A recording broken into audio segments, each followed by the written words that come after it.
नमस्कार साथियों, हमारे YouTube चैनल में आपका स्वागत है। अपनी तैयारी को एक लेवल अप करने के लिए हमारे चैनल को सब्सक्राइब करें, बेल आइकन जरूर प्रेस करें, जिससे सभी नोटिफिकेशंस आपको टाइम से मिलते हैं। Lucent theory plus question answer series में भौतिक विज्ञान के अंतर्गत आज हम अध्ययन करेंगे ब्रह्मांड।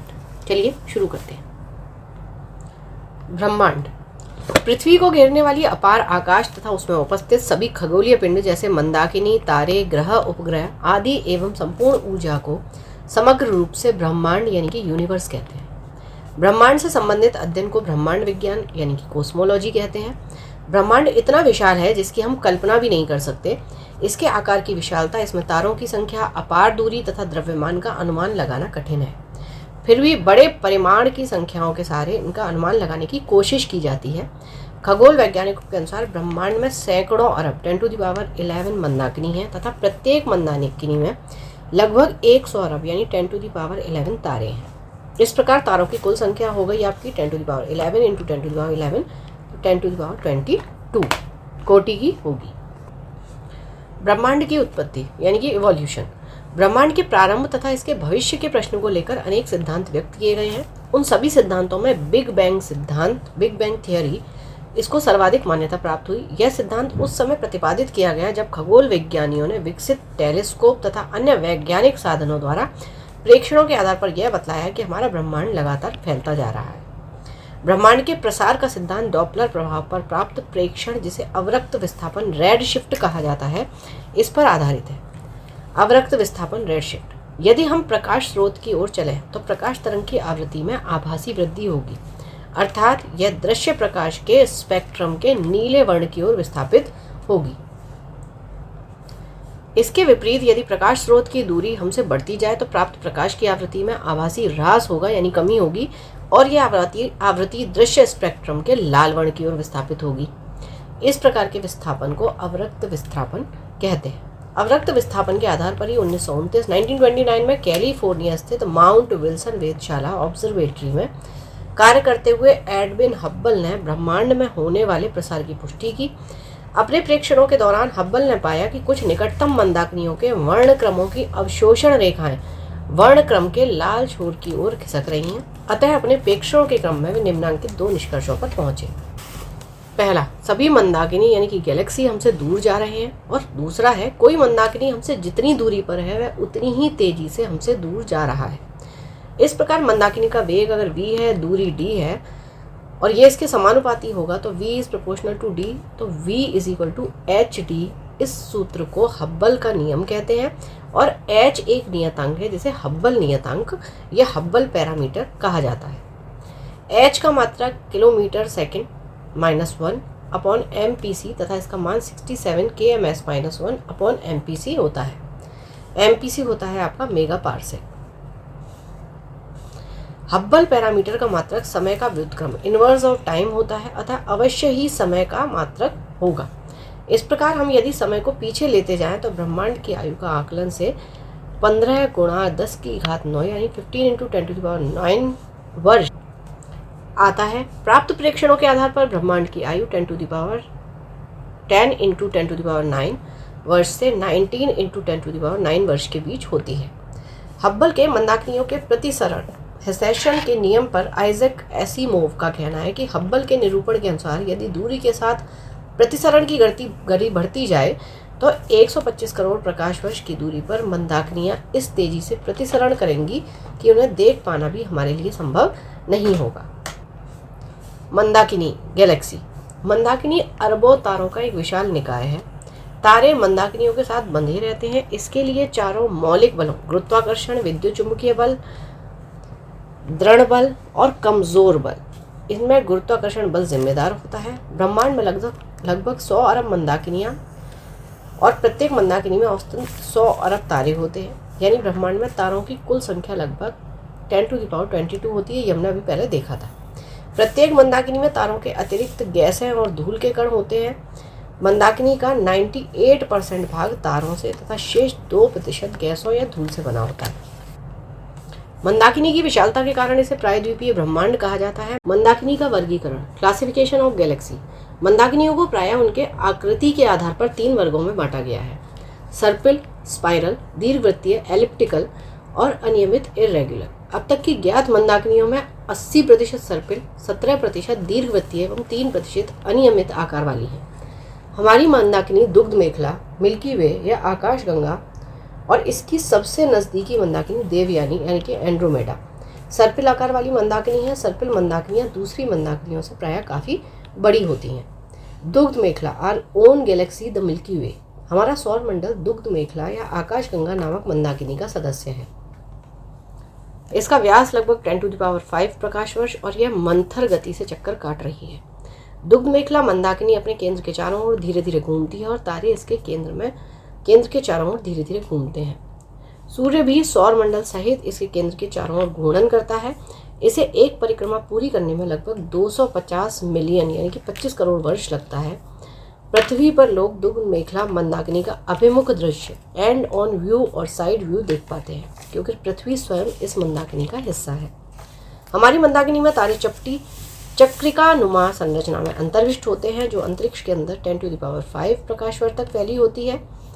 तारों की चक्रिका केंद्र पर काफ़ी मोटी होती है, जो मंदाकिनी के केंद्र पर तारों के अपेक्षाकृत उच्च सांद्रण को दर्शाता है।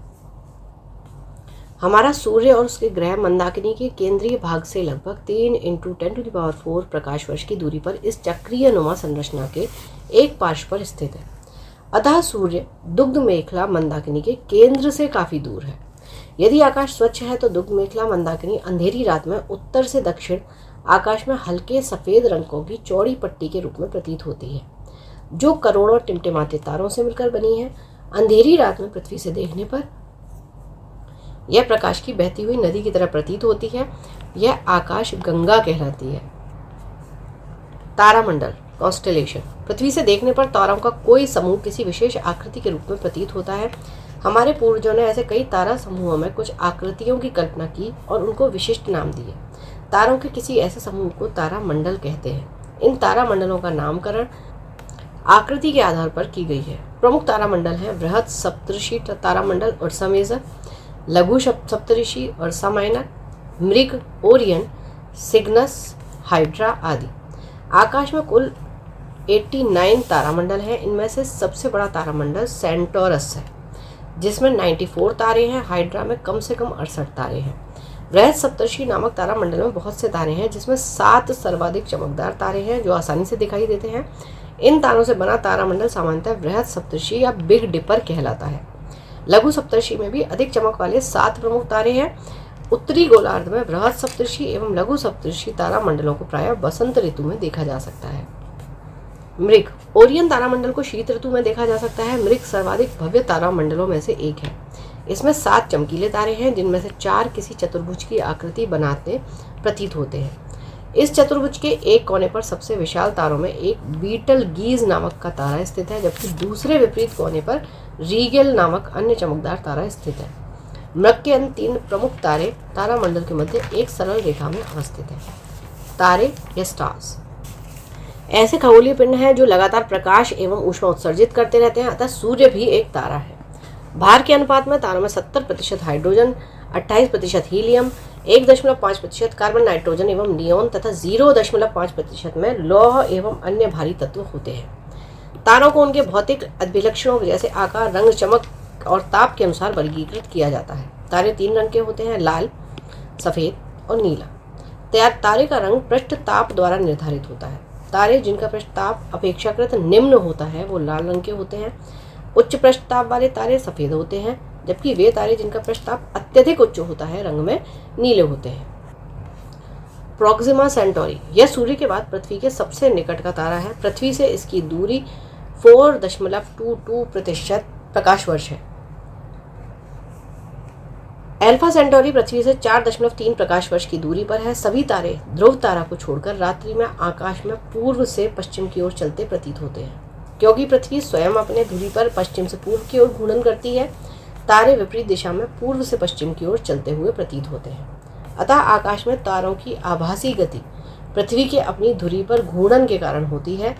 ध्रुव तारा उत्तरी ध्रुव के ठीक ऊपर स्थित प्रतीत होता है और उस समय के साथ अपनी स्थिति नहीं बदलता है, क्योंकि यह पृथ्वी के घूर्णन की धुरी यानी कि अक्ष पर स्थित होता है। ध्रुव तारा उर्सा माइनर या लिटिल बियर तारा समूह का सदस्य है। तारों का जन्म एवं विकास, birth and evolution of a star. तारे के निर्माण का कच्चा माल मुख्यतः हाइड्रोजन व हीलियम गैस है। तारे का जीवन चक्र मंदाकिनियों में उपस्थित हाइड्रोजन व हीलियम गैसों के घने बादलों के रूप में एकत्रित होने के साथ आरंभ होता है। आदि तारा का निर्माण, फॉर्मेशन ऑफ अ प्रोटोस्टार। तारे का जीवन चक्र आकाशगंगा में हाइड्रोजन तथा हीलियम गैस के संघनन से प्रारंभ होता है, जो अंततः घने बादलों का रूप धारण कर लेते हैं। इन बादलों को ऊर्ट बादल यानी ऊर्ट क्लाउड्स कहा जाता है।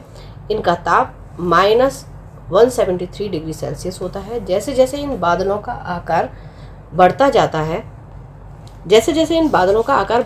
है, गैसों के अणुओं के बीच गुरुत्वाकर्षण बल बढ़ता जाता है। जब बादलों का आकार काफी बड़ा हो जाता है, तब यह स्वयं के गुरुत्वाकर्षण बल के कारण सिकुड़ता चला जाता है। यह सिकुड़ता हुआ घना गैस पिंड आदि तारा प्रोटोस्टार कहलाता है। आदि तारा प्रकाश उत्सर्जित नहीं करता है। आदि तारे से तारे का निर्माण, formation of star from protostar. आदि तारा अत्यधिक सघन गैसीय द्रव्यमान है, जो विशाल गुरुत्वाकर्षण बल के कारण आगे भी संकुचित होता रहता है। जो ही आदि तारा आगे संकुचित होना आरंभ करता है, गैस के बादल में उपस्थित हाइड्रोजन परमाणु अधिक जल्दी परस्पर टकराते हैं। हाइड्रोजन परमाणु जब टकराते हैं तो आदि तारे के ताप को अधिकाधिक बढ़ा देते हैं। आदि तारे के संकुचन की प्रक्रिया लाखों वर्षों तक चलती रहती है, जिसके दौरान आदि तारा में आंतरिक ताप आरंभ में मात्र -173 डिग्री सेल्सियस से लगभग 10⁷ डिग्री सेल्सियस तक बढ़ता है। इस अत्यधिक उच्च ताप पर हाइड्रोजन की नाभिकीय संलयन अभिक्रियाएं होने लगती हैं और इस प्रक्रिया में 4 छोटे हाइड्रोजन नाभिक संलयित होकर बड़े हीलियम नाभिक बनाते हैं और ऊष्मा तथा प्रकाश के रूप में ऊर्जा की विशाल मात्रा उत्पन्न होती है। हाइड्रोजन के संलयन से हीलियम बनने के दौरान उत्पन्न ऊर्जा आदि तारा को चमक प्रदान करता है और वह तारा बन जाता है। तारे के जीवन का अंतिम चरण, final stage of a stars life. अपने जीवन के अंतिम चरण के पहले भाग में तारा लाल रक्त दानव प्रावस्था रेड जायंट फेज में प्रवेश करता है। इसके बाद उसका भविष्य उसके प्रारंभिक द्रव्यमान पर निर्भर करता है, जहां 2 स्थितियां उत्पन्न होती हैं। यदि तारे का प्रारंभिक द्रव्यमान सूर्य के द्रव्यमान के तुल्य होता है, तो रक्त दानव तारा अपने प्रसारित बाह्य आवरण को खो देता है और उसका क्रोड सिकुड़ करके श्वेत वामन तारा व्हाइट ड्वार्फ स्टार बन जाता है, जो अंततोगत्वा अंतरिक्ष में पदार्थ के सघन पिंड के रूप में नष्ट हो जाता है। यदि तारे का प्रारंभिक द्रव्यमान सूर्य के द्रव्यमान से काफी अधिक होता है, तो उससे बना रक्त दानव तारा अभिनव तारा यानी सुपरनोवा स्टार के रूप में विस्फोट करता है और इस विस्फोटित अभिनव तारे का क्रोड संकुचित होकर न्यूट्रॉन तारा यानी कि न्यूट्रॉन स्टार अथवा कृष्ण छिद्र ब्लैक होल बन जाता है। रक्त दानव प्रावस्था रेड जायंट फेज। आरंभ में तारों में मुख्यतः हाइड्रोजन होती है। समय बीतने के साथ हाइड्रोजन केंद्र से बाहर की ओर हीलियम में परिवर्तित हो जाती है। अब जब तारे के क्रोड में उपस्थित संपूर्ण हाइड्रोजन हीलियम में परिवर्तित हो जाएगी, तो क्रोड में संलयन अभिक्रिया बंद हो जाएगी। संलयन अभिक्रियाओं के बंद हो जाने के कारण तारे के क्रोड के भीतर का दाब कम हो जाएगा और क्रोड अपने निजी गुरुत्व के तहत संकुचित होने लगेगा। लेकिन तारे के बाहरी आवरण में कुछ हाइड्रोजन बची रहती है, जो संलयन अभिक्रिया कर ऊर्जा विमुक्त करती रहेगी, परंतु तीव्रता इसकी बहुत ही कम होगी।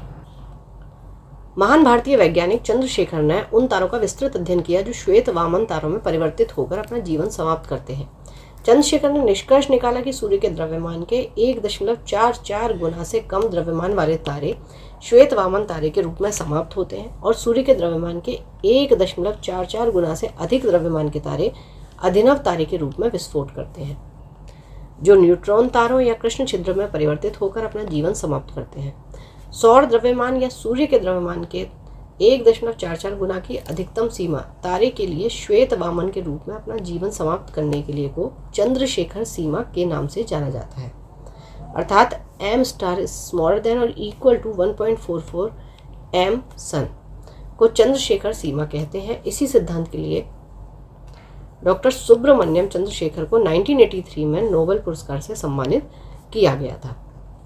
इन सभी परिवर्तनों के कारण तारे में समग्र संतुलन गड़बड़ हो जाता है और उसे पुनः व्यवस्थित करने के उद्देश्य से तारे को उसके बाहरी क्षेत्र में प्रसार करना पड़ता है, जबकि गुरुत्वाकर्षण बलों के प्रभाव के कारण उसके क्रोड में संकुचन होता है। अतः तारे से रक्त दानव तारे में परिवर्तन में तारे का क्रोड सिकुड़ता है, जबकि बाहरी आवरण में अत्यधिक प्रसार होता है। यह रक्त दानव तारा कहलाता है।